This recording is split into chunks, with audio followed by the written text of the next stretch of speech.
Mais bien sûr que tout le monde est guidé.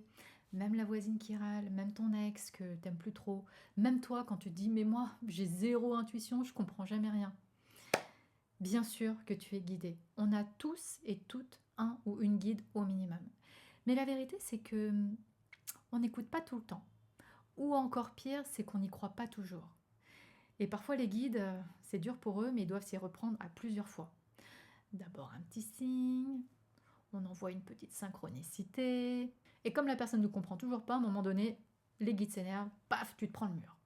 Si tu t'es déjà pris un mur, c'est que tu n'étais peut-être pas trop à l'écoute, mais t'inquiète pas, on est beaucoup à être dans ce cas. La guidance, elle est toujours là, même si tu es en boucle dans ta tête, même dans l'analyse, dans le oui mais.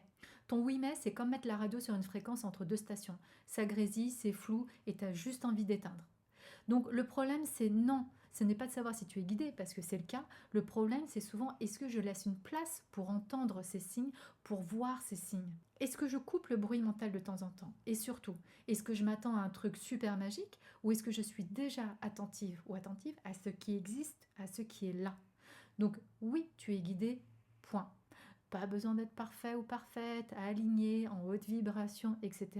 Il y a juste besoin d'être présent à l'instant T, dans ton ancrage et d'être toi-même.